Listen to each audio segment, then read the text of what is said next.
And for that, you need to understand what is temporal and why in databases it is important that we think about temporal aspects. So this is for the second part after the break. But before the break, I would like to make a step back. And please, now that you master the language of the triggers, or maybe not even the language is not important, the paradigm shift of event processing systems. What can you do? So somebody knows what is complex event processing and complex event processing systems. There are tools. Let me try to even find the Wikipedia page about complex event processing systems, and then history. So it's a full area of research and development and real application. So how these complex event processing systems and active databases are related. You have, first of all, anyone knows what is complex event processing systems? Anyone worked with that, heard about that? And even for the name, why nothing, not a single idea?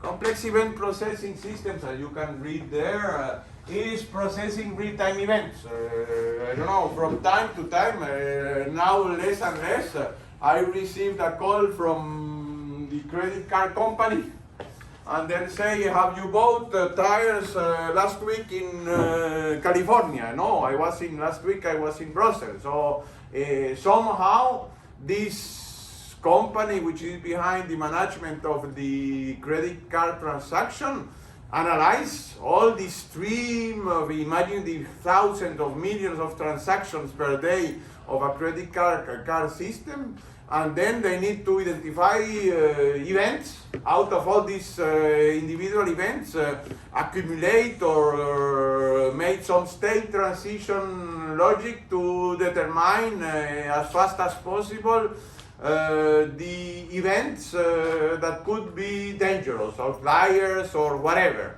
You understand this idea? And of course the systems are improving. So previously I had much more frequently this kind of calls, and then of course this transaction is invalidated, and then some fraudulent investigation is going on. But nowadays I'm having less and less this kind of call because their complex event processing system is working better. So what is the target of this complex event processing system? They have a KPI, key performance indicator, minimize the false positive and false negative. What would be a false positive and false negative in this case, in this particular scenario? Yes? False positive would be if you tag a transaction as if it is fraudulent or something when it's not, and the other would be the other way around. When you tag something as erroneous, when it is actually okay. No. The other way around. So something tagged as not fraudulent, and then it is fraudulent at the end. So this is the KPI they need to investigate, and then I don't know, there are a lot of people and their organization is measuring this kind of KPIs about how they perform, how they improve from one year to another. But you understand what is the logic behind all this? How can we imagine thinking of the how to detect whether it is fraudulent or not? How out of these millions of transactions per hour that we need to process? And how this relates to events, and how this event relates to active databases. Finally, of course, this is what we're talking now. Any idea? Yes? I guess with triggers, they give you the opportunity to do some sort of error checking or analyze a change that's being made to a table against some predefined options or like known issues. So if you're doing a bank transaction, every time it happens, the trigger gives you the opportunity to actually check against things. But actually, if I may, you answer my second question that I don't even ask. For the moment, forget about active. We are just brainstorming, and then how to detect from a stream of things whether we need to trace, follow a trace this and this and this or not. We are talking about event processing systems, and in particular event algebras. There are a lot of event algebras there. We'll talk about that a little bit later. So there is some processing about these events, some ordering, some state that we need to follow, and then after all this, we arrive at this particular state, there is some alert. You understand the idea? What is behind the event algebra? What kind of things we need to track?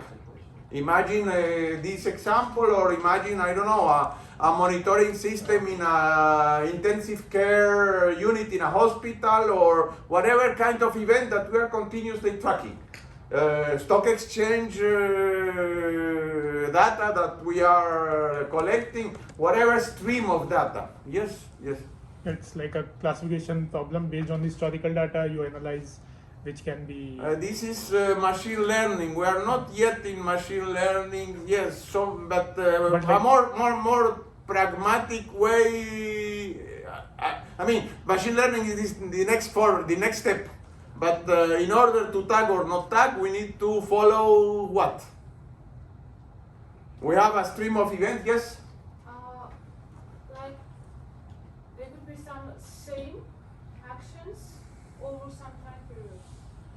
Yes, so for example, we need to have a state machine. So everybody knows what is a state machine. If I have one, I don't know, we have an average number of amount for my transaction and my credit card. I have a normal life like you and me. I don't have huge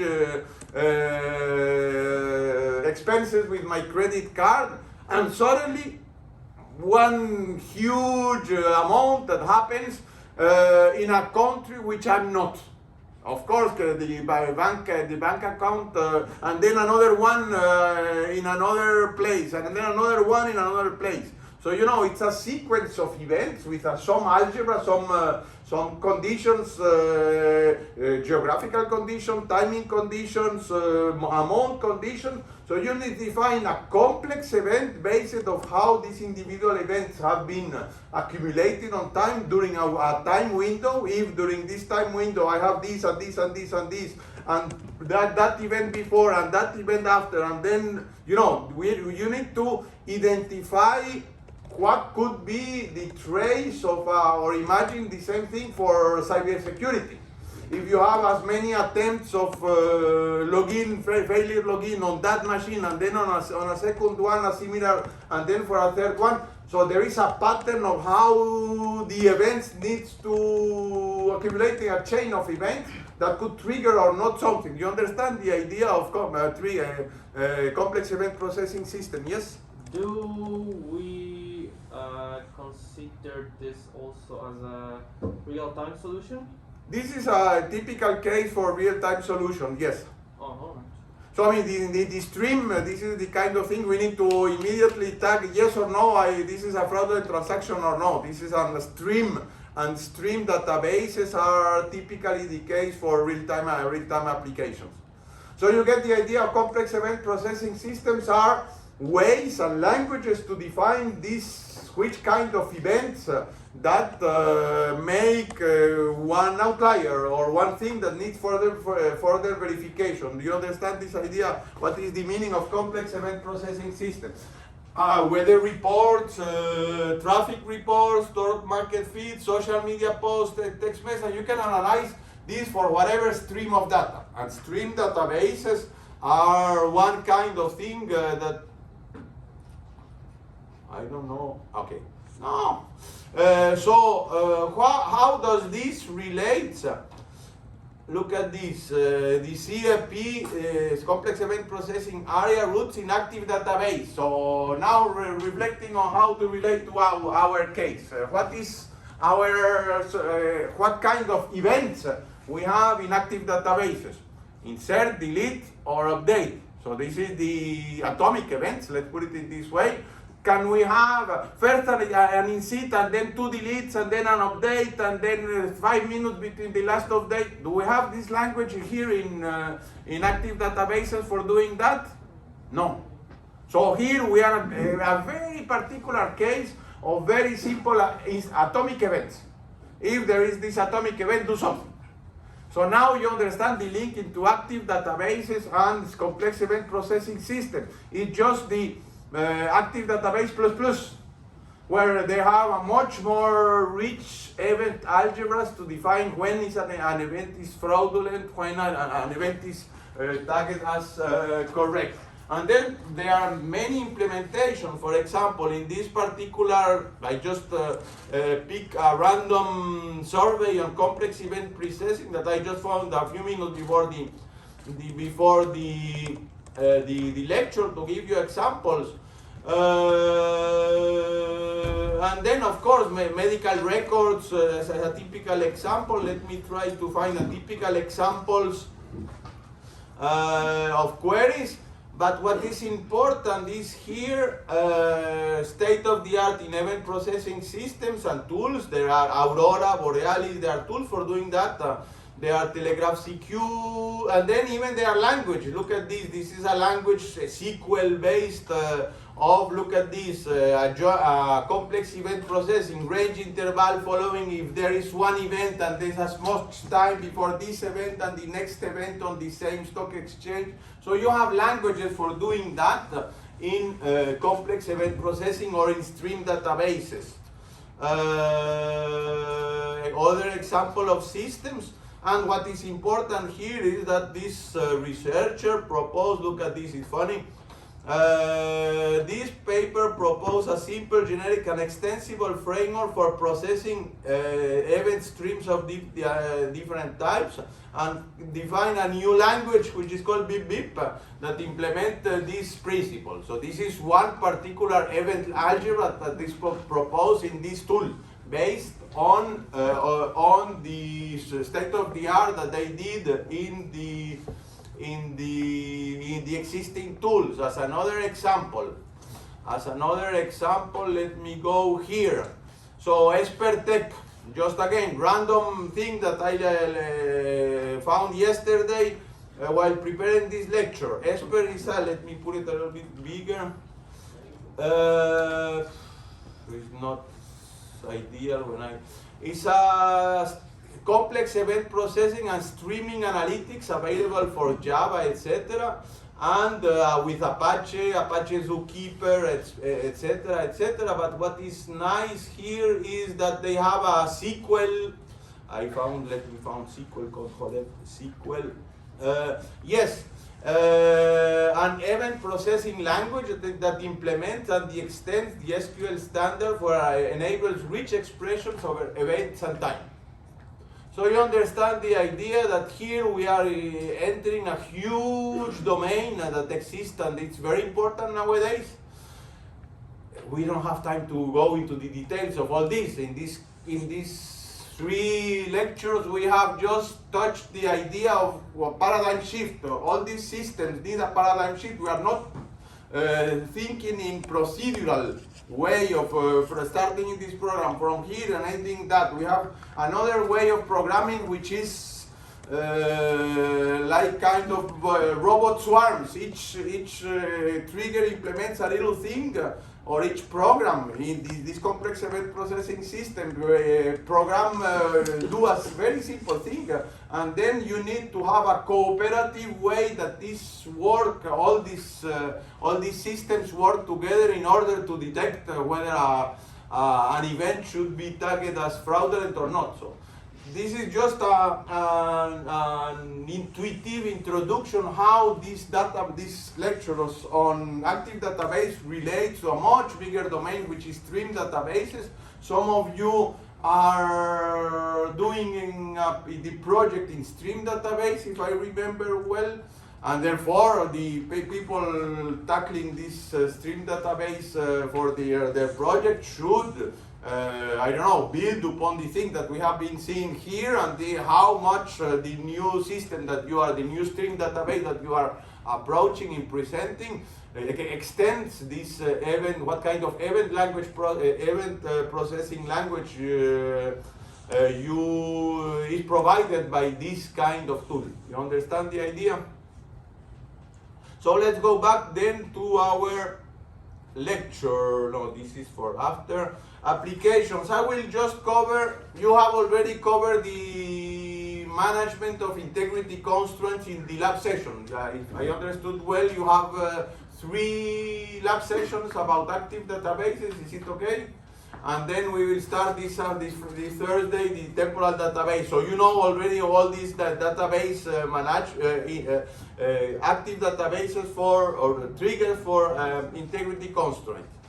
As I mentioned before, many things that are declaratively specified in a create table. So here in the referential integrity, you have an employee table with a department number, and in your create table, you are saying this employee, this department number should be one department known in my other table. Okay. Every time you define this in referential integrity, Oracle or SQL Server looks into this. What will be the possible violations of this constraint? You suppose that today the constraint is or by definition, the table is empty, the table satisfies the constraint. Then the next tuple that arrives into the table, what will be the consequences? Should I violate or not?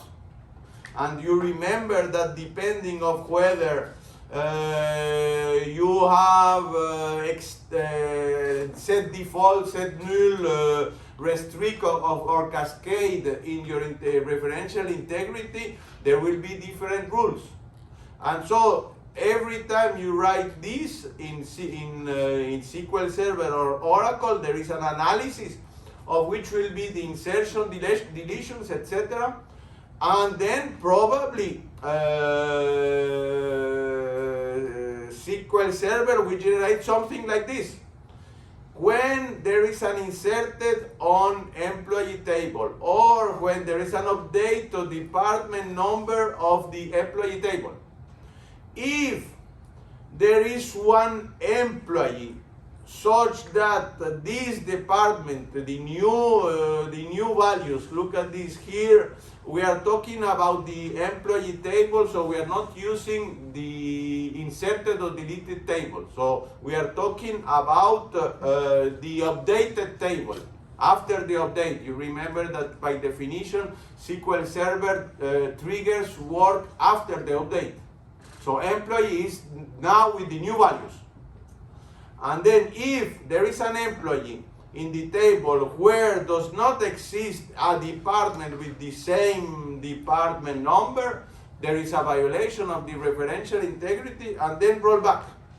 So these are the set of rules that are automatically generated by the system each time you put in your create table department number references department parentheses department no. So every time you do this, SQL Server or Oracle produce a bunch of queries, triggers like that. As I mentioned before, these triggers are system triggers that should have precedence with respect to the user trigger that you may add with respect to employees also. And then of course, if you have in addition different updates or restrict or different update, insert or delete rules, look at this. For example, if there is a new violating employee, we say by set null, and if there is an old employee, then we put set default. This is the way to implement the logic behind when you say on insert set null, on update set default. You remember, okay, for that? So if you say that, then this is the kind of rules that could be generated by SQL Server or Oracle. Look at this example. when inserted, if, look at this here in this example, I'm using inserted. So inserted only contains the new value that I'm inserting in my transaction.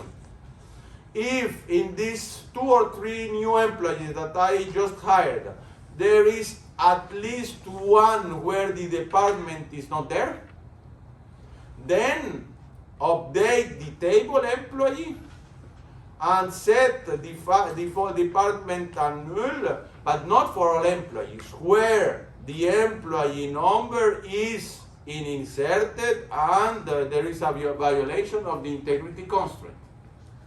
You get the idea? So all this is automatic, it's behind the scenes every time you define a referential integrity. Okay, for that? So, and then another rule for update, instead of putting default equal null here, you put default equal, instead of setting the value equal null, setting the value equal default for the employees violating the referential integrity constraint. Okay for that? So this is for referential integrity. Derived data we saw yesterday, we saw last time an example of a derived column. You remember the example we saw about with SQL Server about the quantity of units sold. Let me go back.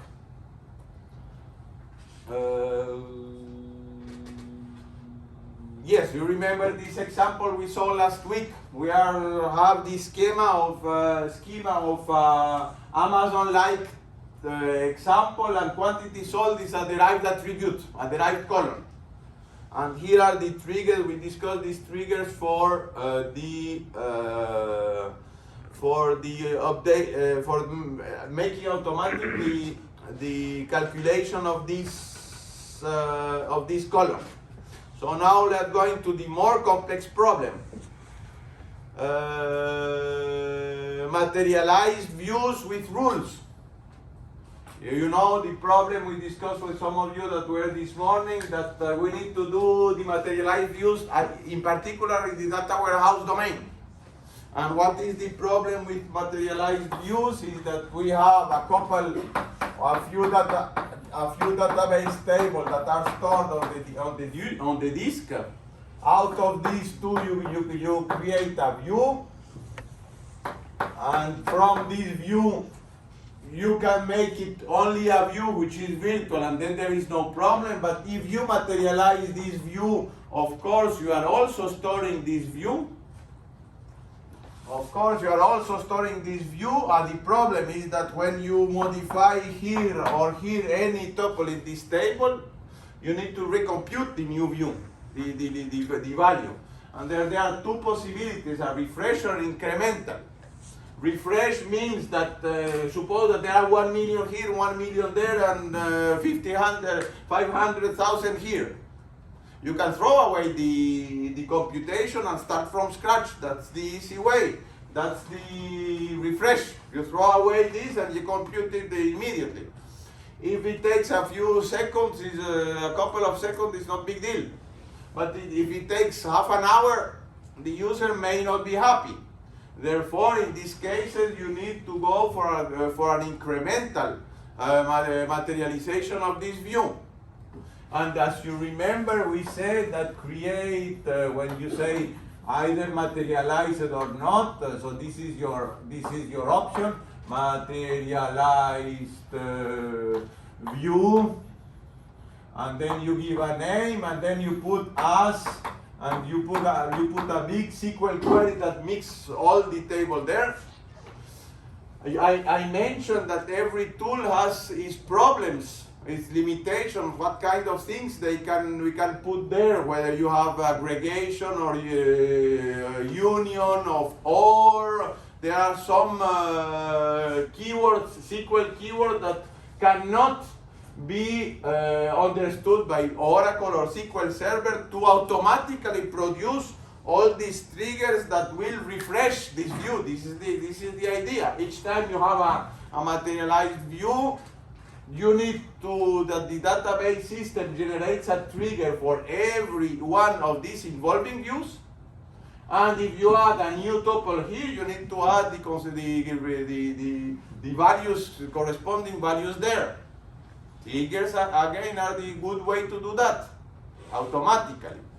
But it depends. Suppose that you are not lucky, and the query that you put here, it cannot be understood by SQL Server. And then they say, no, I'm not able to materialize this view. And then error. And you really need this to materialize the view, so you need to bypass the internal processing of Oracle and generate your trigger for materializing this view. You have probably some idea how this materialization can be done. You know that, for example, a tuple is either here or here. These are the, I don't know, students. These are the professors, and you know that there is no ambiguity between the two, and then you have some value here that allows to disambiguate whether a person is a student or not. And if this is a union, the view makes a union of this table, SQL said no tool will allow you to do that, to do a materialized view automatically. Therefore, you create a view and a table, but you manage yourself your materialized view. And then you need to write the kind of triggers like this. Let's see the example explained here. So we have the traditional employee and department table with a referential integrity between the two. Then you can do a join.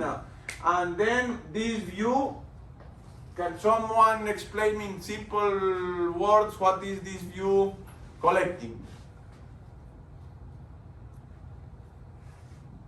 The names of the departments that have the salary, or the employees of the salary greater than 50. Almost there, but I need one keyword to be very precise. Yeah. All the unique combinations. At least one. At least one employee has a salary bigger than 50. So then, suppose that this query, of course, this query can be materialized by any tool. But suppose it is not that you need to write yourself and refresh rules. You need to analyze what happened. You have two tables, one employee here, one department there, and this is your view. And you want to materialize it, but by hand. What you need to do, analyze whether the events that modify this, that you imply a modification of the view, the same here. And these events could be what? Update to employee table. New employee. Update on employment, but we need to do this. What? Update of what? Salary part. Both. Salary, if somebody's rise, let's analyze the salary first. If someone has a bigger salary, should be concerned an increase on salary? Yes, because? It might. No, yes, No, because it cannot break. Suppose that this table, this view is there, the two tables are there, and then there is an update of salary, an increase of salary of a random employee. No, it won't break the relationship. Increase. Are you sure? No, if all the employees of the department has lower, If it is the first employee of this department having a salary bigger than 50, yet then the view should be updated. You understand that? No. What do you mean by this first employee and there has to be at least one? I'm lost on that piece. This SQL query will output the department name as soon as there is at least one employee. Oh, because of the distinct. Yes. Okay. At least one employee has a salary bigger than 50, then it will output. So suppose that all the employees have 49 and suddenly one employee has 51. Then the new department should be pushed to the view. Okay, for that. So increasing of salary should be monitored. Is a decrease on salary should be monitored? Yes. Yes. Of course, if it is the last employee from this department, it should be removed then. So we already understood removing an employee, deleting an employee. Yes. Yes, of course. So you get, and then what about switching an employee from one department to another? Yes. Yes. In which cases? If He's he's the only- the only one with the higher salary and he moves to another department, so that name of the department should be taken. Remove it, the old department. If it is the last employee for the for the old department, the old department should be removed. If it's the first one, then we should add. So you understand when you put define or create materialized view, the SQL compile needs to do all this analysis. And sooner or later, it should generate automatically this kind of triggers. And of course, refreshing is complex. The traditional thing that most system is able to do, throw away the view and compute it again from scratch. This is feasible for smaller tables. If it is it's a huge view, it's impossible to do it.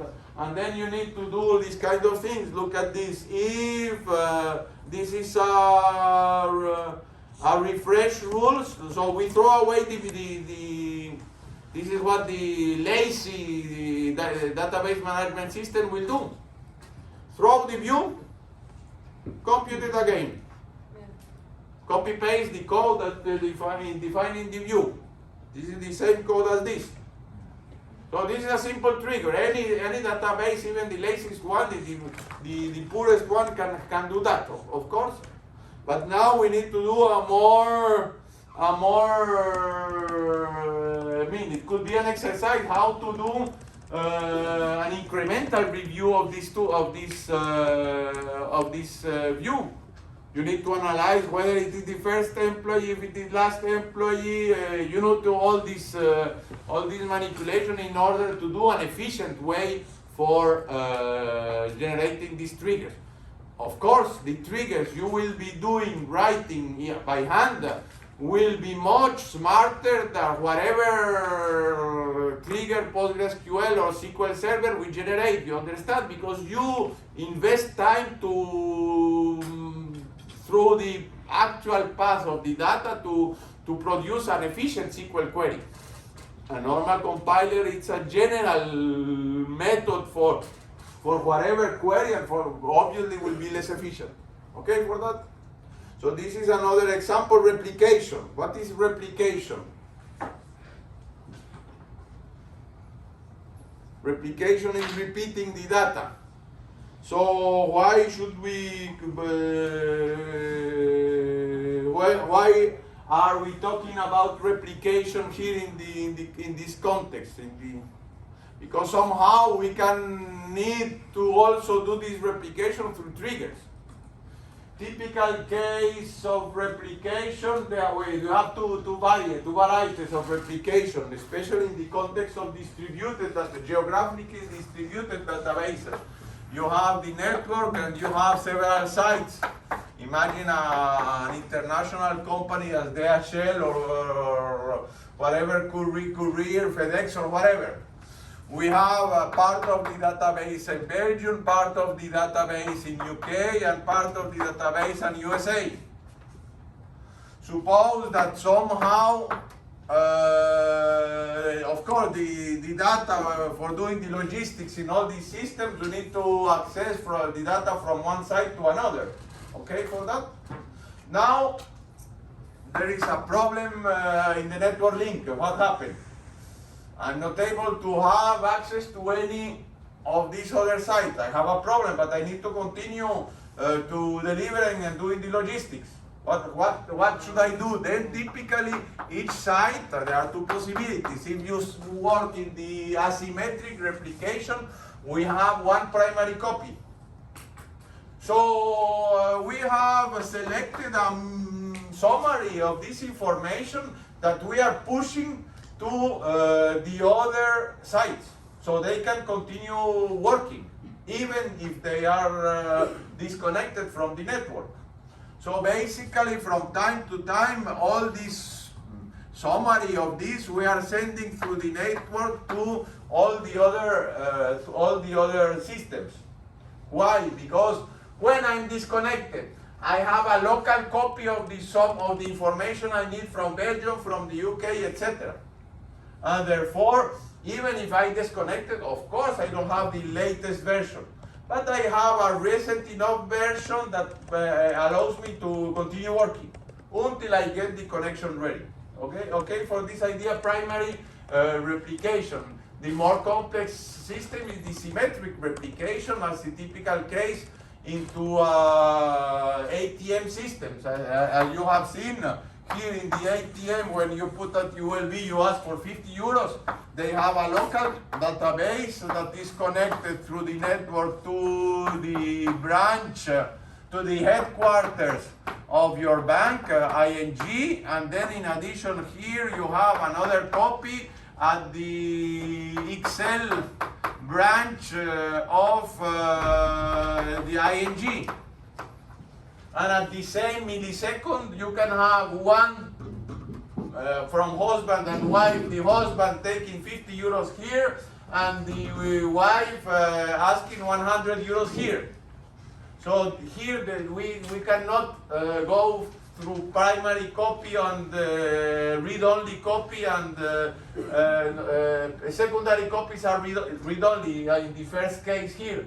So we are sending this data, which are copies, but these are read-only copies. And the next time I will throw away the previous copy and put the new copy of the database from the other side. Here we have a symmetric replication in which the data can be updated from each point of the network, and then the updates, if there is an update here, it should be sent here, and it should be sent here, and the other way around also. So all this, of course, should be done automatically with triggers. And then how the very simple thing is, how can we do that? We have, for example, a rule of primary. And when we a primary table that we want to replicate to other sites, every time that is inserted, we put in another table the positive delta, all the new values. Every time there is a deleted, we put in another table the negative delta. And each time there is an update, we put the positive and negative delta in the two tables. And so we accumulate every possible modification of the individual tables, and then each hour, each day, each weekend, we send the positive delta and the negative delta to the other sites here in the network, and then the new secondary copy will be updated. So this is a way to accumulate the changes of a table in a primary site, and then push the tables at the frequency that you require, depending on your application, to the secondary sites. Okay, with this idea, again, it's to give you an overall idea of why this complex event processing system is a paradigm that is important in many areas of computer science. And then this is our last part of an example, which is a real example from an Italian energy distributor in the 1990s, something around, when this theory of active database started to be analyzed properly. So imagine that I prepared something here to understand. We are here in an electrical network, and we have users user 1, you, me, that ask electricity contract. And we have branches that connect each of these users to intermediate nodes. This intermediate node go to other intermediate nodes, and somewhere there will be a distributor producing the electricity. Of course, this is an oversimplification, but the important is not the mechanics of this, is the important is the way how these event processing systems allow us to solve this kind of complex problems. So you understand the idea of an electrical network like this? Of course, the problem is more complex, because at each point in time, we need to avoid short circuits. And therefore, there is a kind of hierarchy or a tree going from the distributor. There will not be only a single distributor, but there are many distributors, and they are redundant paths in the network of electricity. If a distributor fails, immediately we need to switch to another distributor, etc. But this is a simplifying example. Okay for that? And then each of these users, these are the red numbers, ask a particular number of units, independent of 5 units for these domestic users, but U3 and U4 are industrial users that require much more electricity. Okay? So, of course, at the level of the users, 5, 5, 10, this is what we expect. But we need to vehiculate these demands to the distributor over there. So each of the branches should be balanced. So if we have 5 units from the user, we have 5 units on the branch that connected the user 1 to intermediate node E1. At the intermediate node E1, we connect 2 branches, each of 5 units. Then the branch connecting I1 to I2, it's veiculating 10 units of electricity, or whatever, oil or gas or whatever. The idea is the same. And then if you are going from this here, 10, 15, 10, 15, 25, here, for the moment, forget the blue. The blue is an update that we will consider later. I3 is collecting 25, transporting 25 units of electricity through B6 and arrives to I2 here with 35 units that are split 10 here and 25 here. And then finally the branch to the distributor is producing 35 units. Okay, for this idea, but this is at some level the conceptual the schema of the network, but inside each of these branches we have wires to vehiculate these units. And here we have 3 wire types, for example. A wire type of a thin wire that only can vehiculate 5 units, a bigger that can vehiculate 10, or a third type of wire that vehiculates 20 units. Then what we are saying here, this branch is transporting 35 units between these 2 nodes. We are at some abstraction level, it's true, but in reality we have 3 wires connecting, veiculating these 35 units in 3 different wires. Okay, with the details are not important. What I'm trying to give you is how to solve this kind of problems or allocation problem with these complex event processing systems. So let's go a little bit in detail at the database level. What is the schema? We have a user ID, that will be my user 1. Branch in will be branch 1 for user 1, and the 5 units that I'm requesting for are currently distributing for this system. I have a branch that go, for example, branch ID 1 that connects user branch ID 1 that collects U1 to I1. and this from node to node, and then it's currently vehiculating 35 for the last branch.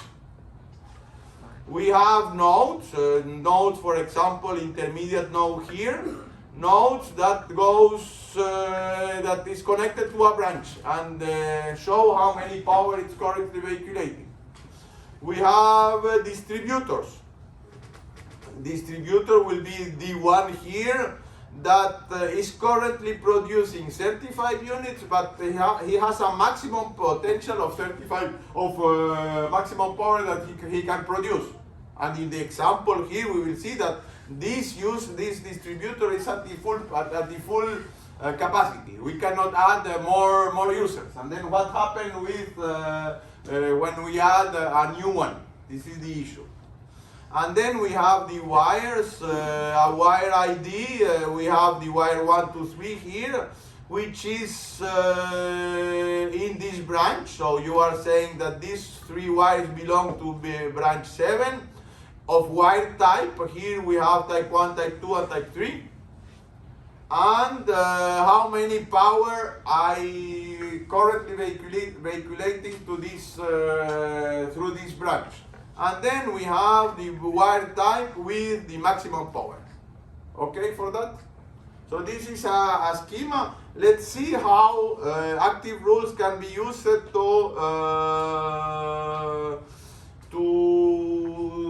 balance this network. Suppose that, this is a simulation or a caricatural simulation in SQL Server. But you suppose that we have one user, that you get a user ID and a power, and then basically we need to find,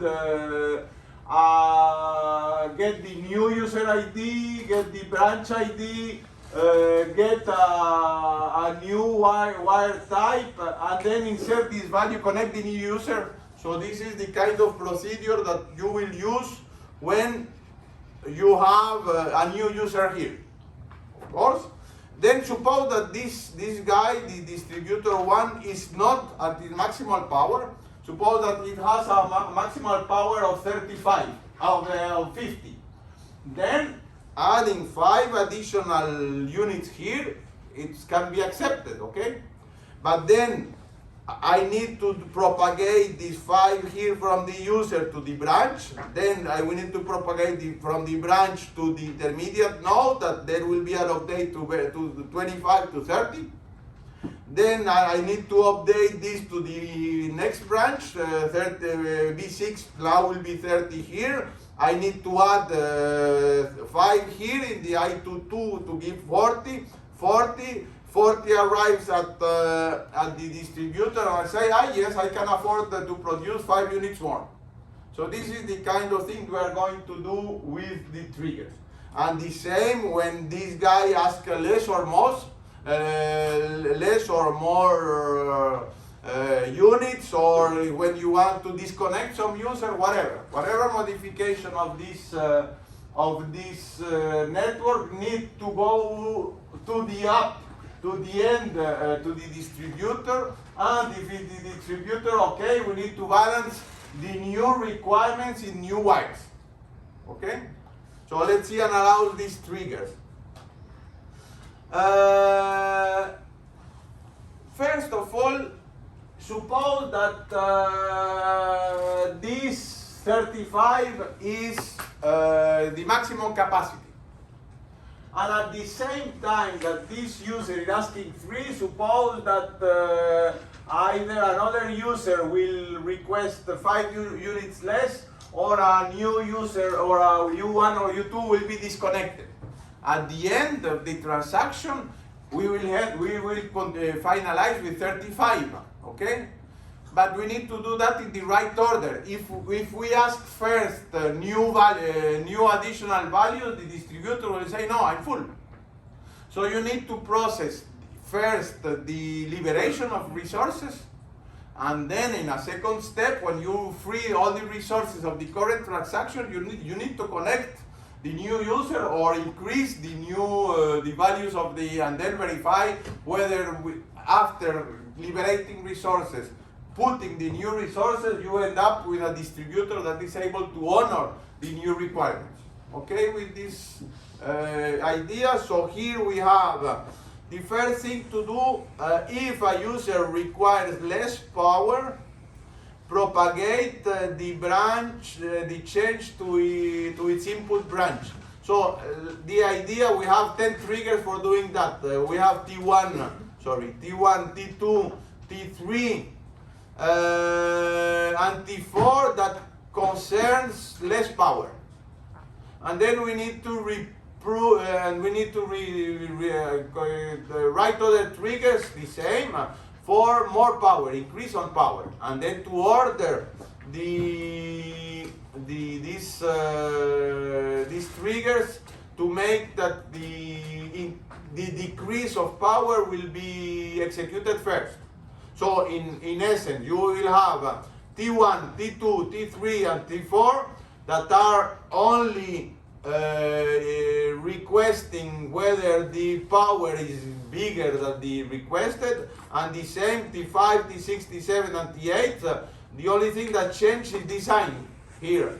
Here you are using if the previous if the new value is bigger or smaller than the previous value.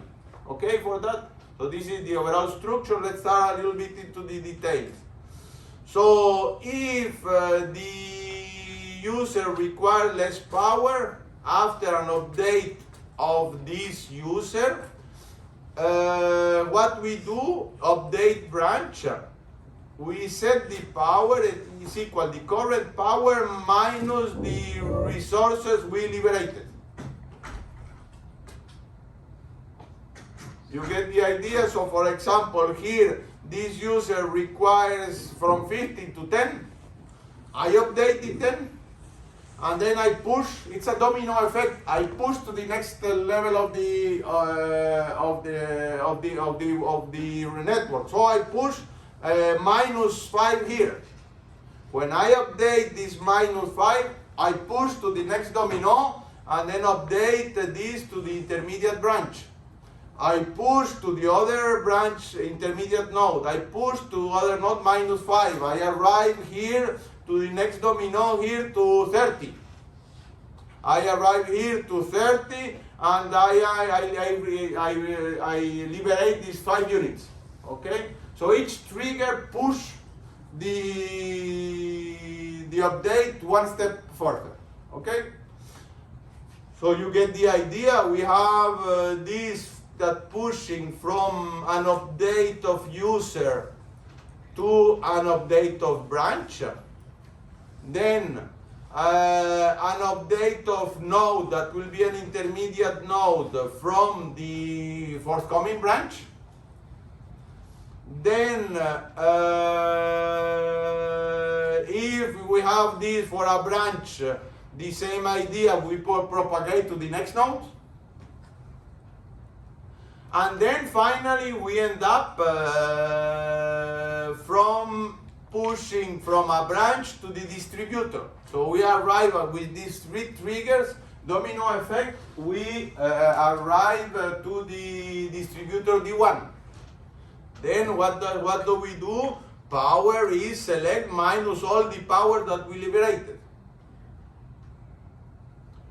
And that's all. And then again, copy the same triggers. Look at this. The only thing that we verified here is that the deleted, so the old value of the power is less than the new value of the power. So this is an increase in, and if you compare this from T5 to V1, the only thing that changes is this.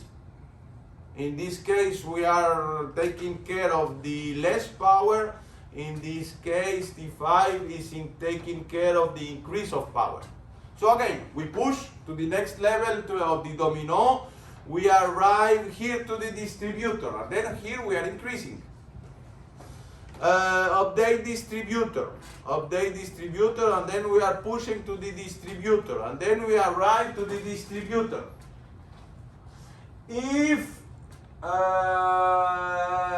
the power requested for the distributor is bigger than the maximum power, then roll back not only the transaction that added this new blue line, but all the transactions that were pushed in a domino effect. Okay for that? So I don't need that you understand the overall idea, the nitty-gritty detail that works. I tested myself in SQL Server. But you know, it's a kind of paradigm shift here that we are talking. We are thinking in a very small number of, at a very small details, and we are working on distributed algorithms. We need to be sure that each trigger will do its job, and the overall collective result of all these triggers will do as expected. And going here, suppose that then when we connected this guy U3, we arrived to 40, and 40 is a valid number. This distributor can still go to 40, yes?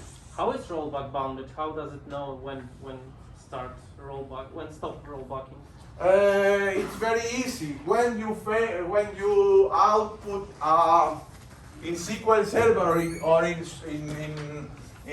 Postgres, or you do an update, something or insert, then implicitly there is a begin transaction and end transaction here.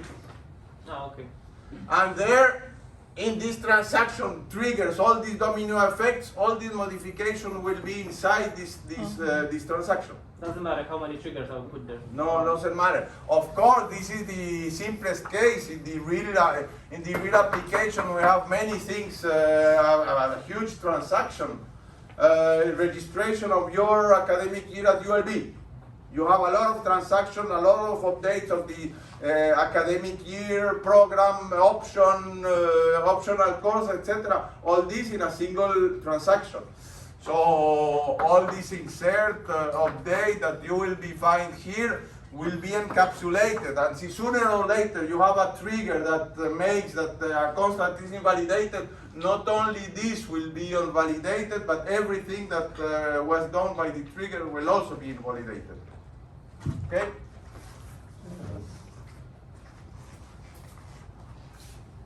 So now we arrive to the point where 35 going to 40 after this update, it's okay. We know at this example here that we are manipulating 35 and all these three wires that are manipulating 35 are saturated. We cannot put more energy in any one of these lines. Then what happens? Then we need to find another guy that sends people on the field to put a new wire on this branch. Otherwise, suppose that these three wires are not at the maximum capacity. Then we can increase 5 units to one of them. Maybe this is not ideal. Maybe we can divide 5 divided to 3 and put 2 plus 1 to balance the number of the current, the units, electricity units that are collected across the three wires. So now this is the next step of the intelligence, how to do that. So let's see what happened. So now I need to go from 35 to 40 in a branch. After update of a branch. Then how do? I, independently of the wire type that are defined there, I blindly say I have 3 wires. I count the new power and I distribute among the 3 wires that are select constant. So I put 1/3. If I have 5 units, I have 3 wires. I divide 5 divided by 3 and put plus 3 plus this amount in each of the wires. I don't even care what is the wire type. I just distribute it. Not randomly, blindly. Another trigger will test whether an increase for this wire type is okay. So this trigger distribute the charge, the change equally on its wires. Blindly. I don't think about the consequences. The consequences are managed in the next wire. So if the power on a wire goes above the allowed threshold, change the wire type. So suppose that you have here 35 to 40, need to 35 to 40. I will send you this if you want, if you like after. If you, another easy thing to do, I take, so remember that 35 divided by 3, it will be something, let's put 2, a little bit less than 2 for each wire. So when we arrive to T1, I have 5, and I need to put almost 7. This is beyond what I am available. So what I propose in this here is select the wire type whose power is the minimum among, so if of course I could put a huge wires, replace the 3 wires with huge wires, but that costs money. So I will take, if I need to go from 5 to 7, I could just change the Y type 1 to Y type 2. So I need to have the minimum among all the wire types that allows me to accept this increase. Okay for that? So this is the idea of this trigger. And finally, if you are saturated, we need to add a wire to the branch. So in this case, which is here, all the 3 wires are saturated. For each of them, I put a little bit less than 2 units in each of those. So for each of those, I need to add. So instead of 3, I will add 6 branches, but I need to somehow make it that at the end with these 6 branches I arrive to 40. How do I do that? So basically, if you find, so you need to add a new wire, and for each of these wire, let me see, yes, this is a little bit more complex. I put 80% of the current value. So look at this. In this case, I have saturated. Each of those requested 2 units more.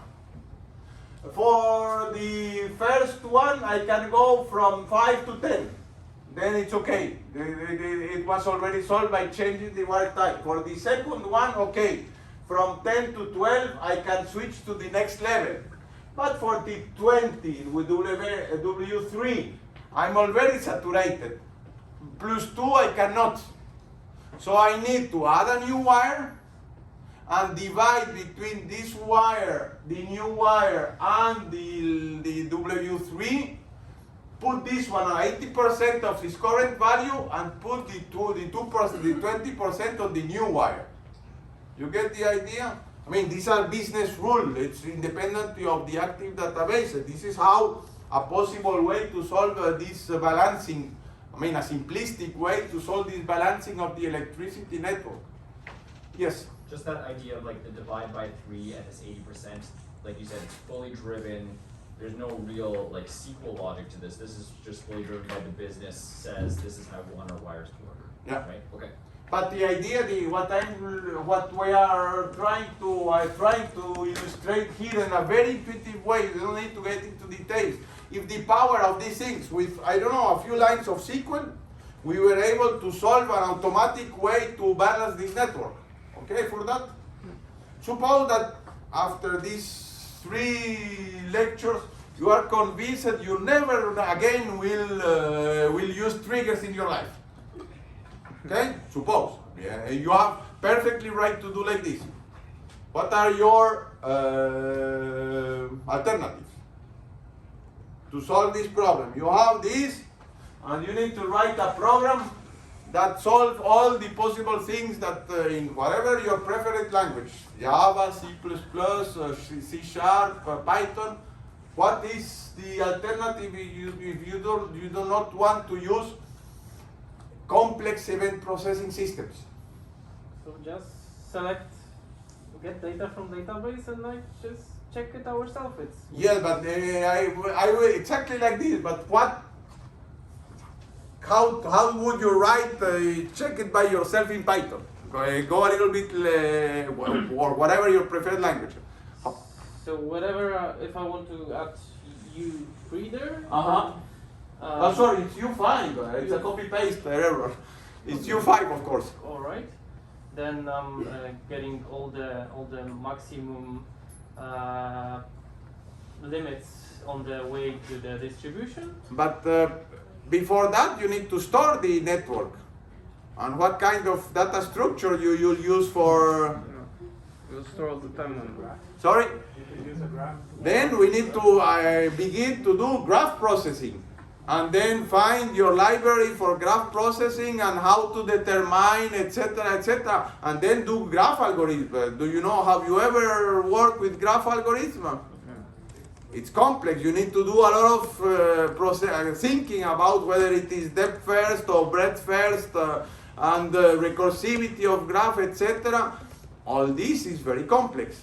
I mean, like problem I see this with this approach is that someone else can interrupt our let's say action, because in the time of getting data and uploading it to a system with inserts, someone else can, yeah, it's like, it's, how do you call this? It's not it will violate integrity. Yes, but indeed, this is the typical problem of database, the concurrent access to the same data. But suppose that in this case, all these are doing within a single transaction. And during this transaction, the state of the database is fixed.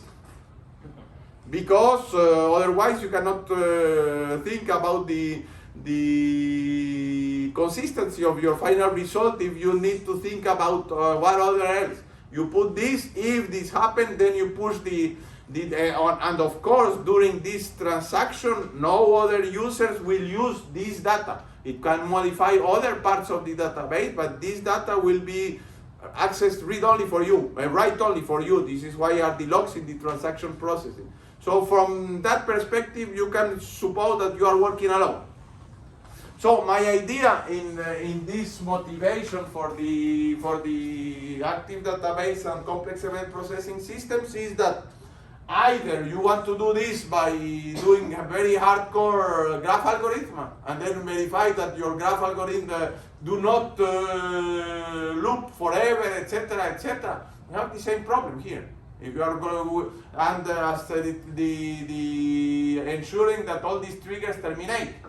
I mean, of course, I'm completely biased, but I really prefer to write, I don't know, it took me one Saturday afternoon to write these few lines in SQL Server, and that works, and I don't even need to think about graph algorithm and breadth first, depth first. I leave the SQL Server to do all this logic.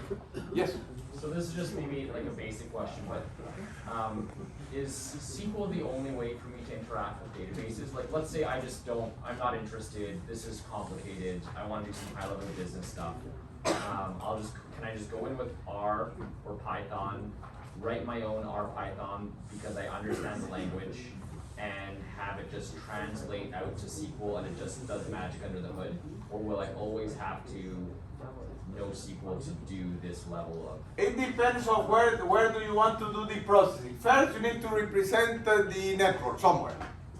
Here is represented as table, the database, and this domino effect makes is it breadth first or depth first? This is a good question that you need to ask yourself. If you know graph algorithm, you reanalyze the triggers and then say me how would you do that with a graph algorithm. So you can have this storage of the graph in your Python code or using whatever graph library you have in Python, or you have it in the database, but both are possible. Suppose that you have this huge graph, but for the full Europe in one database. You are only adding a new in Excel. Maybe you can pull the part of the network related to Excel into Python and do this processing into Python.